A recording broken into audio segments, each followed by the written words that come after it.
Welcome back to the Suicide Squad right here at Comicstorian. Today we're going to be covering the start of Tom Taylor's latest Suicide Squad maxi series, and this video is brought to you by DC Fandom. DC Fandom is a 24-hour, truly immersive, global virtual fan experience on August 22nd with no lines, no badges, and is completely free to enter. The DC Fandom is the first ever celebration of the DC multiverse from their biggest films, live action series, animated TV series, games, and of course, comics.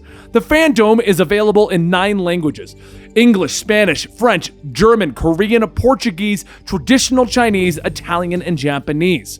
The Fandom will feature hundreds of hours of programming to celebrate the past, present, and future of DC. Experience it all through panels and behind-the-scenes access, big reveals, and exclusives, all within the immersive fan experience. I was excited enough when I heard that the James Gunn Suicide Squad movie is going to be featured at the DC Fandom. But when I learned that they were also going to be featuring the brand new Suicide Squad Kills the Justice League video game, well, I found myself counting the days because I became more excited. And of course, it also kicked off our Suicide Squad Complete Story series right here at Comicstorian. Now, DC Fandom will be available at August 22nd, starting at 10 a.m. Pacific, and accessible globally from www.dcfandom.com. Make sure you check it out and experience the ultimate DC fan event. And with that sponsor out of the way, guys, of course, this is like the perfect sponsor to line up with a DC Comics Suicide Squad book. Anyway, let's go ahead and get started with this, issues 1 and 2 of the new Suicide Squad. Australians gather at the Fremantle where the military announces that they're happy to present their nuclear fleet of submarines. But as the general goes up, a girl named Wink teleports in, telling him hi. She'd like to say that if they're happy with having a submarine capable of launching a nuke, then their priorities are absolutely screwed. As Wink pops back out with the general high up in the sky, the general begins to scream, and Wink tells him, "Yeah, falling to your death is pretty scary." At that moment, Aerie flies down, catching them, stating that they would like to not see all those soldiers die. Evacuate the subs. The general says that will never happen. They'll never surrender to terrorists. Aerie lets go of the general's hand, and Wink kisses them on the cheek, telling them, "Sorry, they tried." Aerie then returns to the boat that is making its way to the sub along with the other revolutionaries and its leader, Osita. Says that they are a bunch of self-destructive idiots. TN-teen, you're up. Sub on the right. TN-teen, Ska stating, "Finally, I've been holding this one in for days."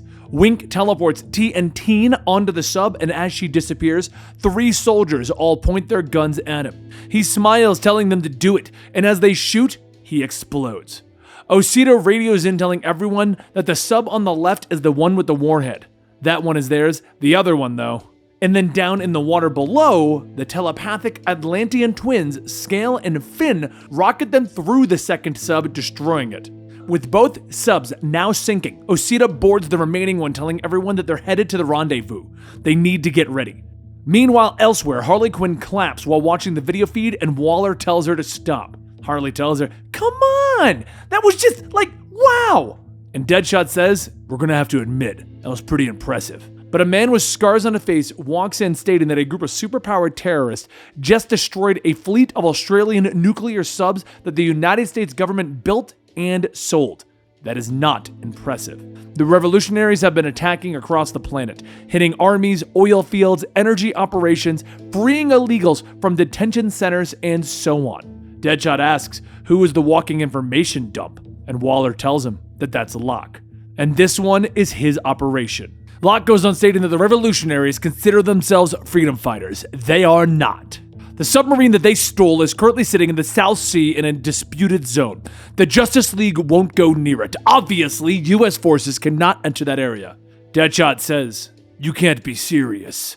That team looks like they know what they're doing. And this is currently the worst Suicide Squad ever assembled. Like Magpie? Cavalier?" Cavalier tells him, "One for all and all for..." But both Harley and Deadshot turn around shouting, "Shut up!" Deadshot says that the only new person here that looks formidable is that zebra guy. And Harley says, "I don't even get the whole zebra theme. Was he bitten by a radioactive zebra? Are his powers zebra-based? Does he even like zebras?" Magpie says that she just steals things. This is way out of her league. She's gonna have to pass on this one. Locke says that if they don't want to do it, a year will be added to their sentence, and Deadshot shouts, "That was never a part of the deal." Locke takes out a stick, shocking Deadshot, and Harley says, "Seriously? Like you're just gonna carry around a cattle prod?" Walter sighs, telling everyone to just do what Locke says. This is how it is now, don't question it. So a few days later, out on the South Sea, Aerie and Wink play a game of catch when suddenly one of Aerie's wings is shot. As the two begin to fall out of the sky, Wink radios back that they are here. Scale and Finn swim through, grabbing the two of them, and as Finn gets up onto the sub, he asks where is Scale. He can't hear them. But at that moment, King Shark leaps up with Scale in his mouth. And Finn says, "Please, don't hurt him." Scale tells Finn that he was a good brother, and King Shark bites down, ripping Scale in half. Inside of the sub, Magpie sneaks in, stating that she's on board, but there's something there, and a voice whispers asking if she's come here to drown them. It's no use, you can't hide. As Thylacine looms out of the shadows, she yells that she's sorry. She didn't even want to be here. She's not qualified. Up in the helicopter above, though, Magpie's pulse flatlines, with Harley asking, "What's with the beep?" And Locke tells her that they just lost Magpie, Cavalier, Harley Quinn, go!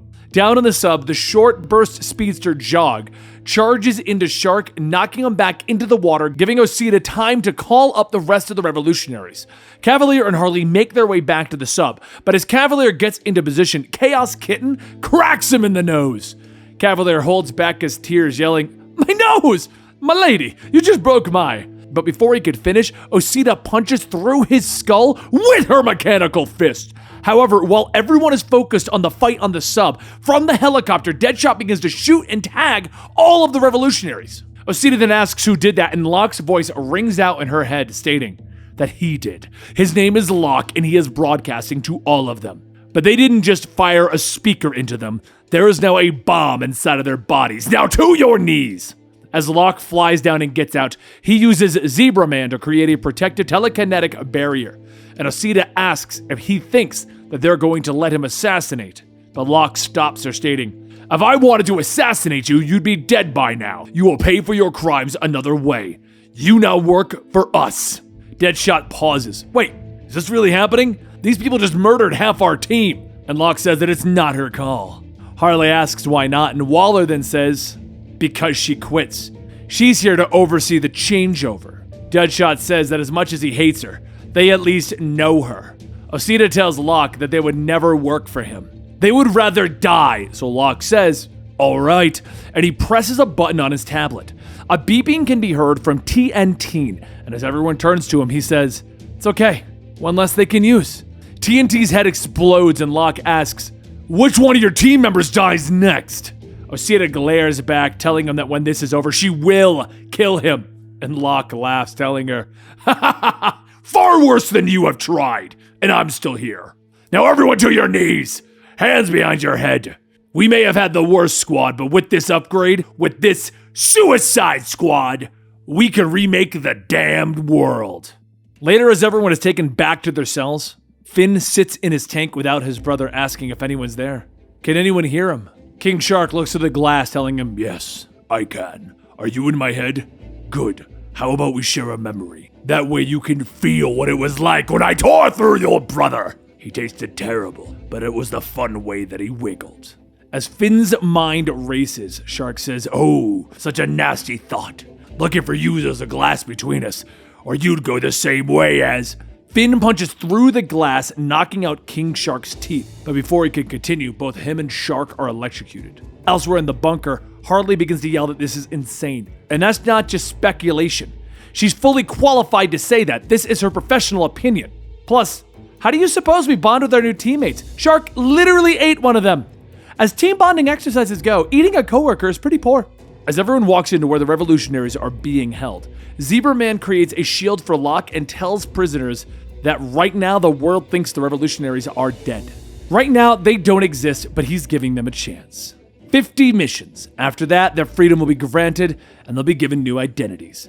Osita then asks, does he always have to have Zebra Man follow him around every time he talks to them?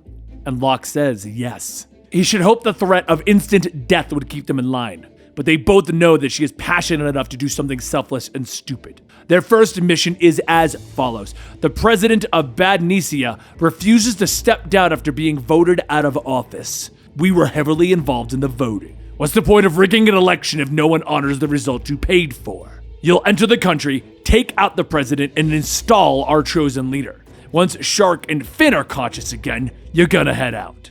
So later, on the coast of Badnesia, Locke says that he'll be clear about this. Any more squabbling between them and he'll randomly blow up one of the bombs inside of them. If they fight, it'll be like playing Russian roulette with 2 chambers and 1 bullet. Finn tells Shark that he wants him to know, I'm comfortable with those odds. Shark looks at the necklace around Finn's neck and asks, is that my teeth? And Finn tells him, yeah, I took a piece of you. Just know that you're gonna die the same way as Scale, in time. While Shark and Scale assault the coast, the other team's helicopter moves into position in the sky as the Badnesian army opens fire. As the bullets shoot through, Osita asks, is the pilot? And Deadshot tells her, yeah, he's dead, and so are the controls. Wink teleports the revolutionaries out, and as Deadshot watches, he asks, are you freaking serious? With the helicopter aiming straight for the ground, Deadshot barely gets out in time with a parachute, and he slams into the ground, asking them, what the hell was that? Locke radios back, asking what is going on, and Deadshot tells him that the soldiers with machine guns just shot us down. Locke asks how. Intelligence suggested minimal security, and Deadshot responds with, is that right? Might want to rethink calling it intelligence. After a few moments, Deadshot looks around asking where is Wink, and a second later, Wink teleports back with an old man stating, here we go, one bought and paid for president. Osita then says that they need to move through the storm water tunnel, now. So as they enter, one of the soldiers tells them to hold it, and Osita asks Wink to do her thing. Osita pulls her arm back, and as Wink appears behind the soldier, she teleports him a little further up so that Osita can punch him into the ground. Osita then walks over to the body, picking up the gun, and smiles. Holy crap, it's an ambush! She then starts aimlessly firing the gun, stopping to shoot herself in the arm. After that, Osita then begins to shoot the ground around the president, with the president turning to Deadshot yelling, please, don't shoot! Locke radios it asking, what is happening? Do you have the president or not? And Osita points the gun at the president as he shouts, you were supposed to protect me! Osita pulls the trigger, shooting the man in the head with Locke demanding to know what just happened. And Osita raises her finger to her lips, quietly stating, shh. And that is where we're going to leave the first issue of the new Suicide Squad. And how are Deadshot and Harley going to get out of this? And where is Boomerang? Well, if you want the answers to these questions and more, make sure you hit that subscribe button and hit that like button on the video. We're going to be covering more Suicide Squad and getting them out in a hurry as we now have announcements for Suicide Squad versus the Justice League. So of course you guys want to get more of the new Suicide Squad book, which is a limited run, which means after a total of 9 issues, it's going to come to an end and you're going to have a full story. And trust me, Tom Taylor's writing this one, it gets super good. This Suicide Squad is probably one of my favorite ones since the original New 52 launch, which kind of introduced the Harley Quinn Deadshot version that you all know. Either way, please hit like, please hit subscribe, and don't forget we also have YouTube memberships where you get early access to videos just like this one. I'll see you next time right here.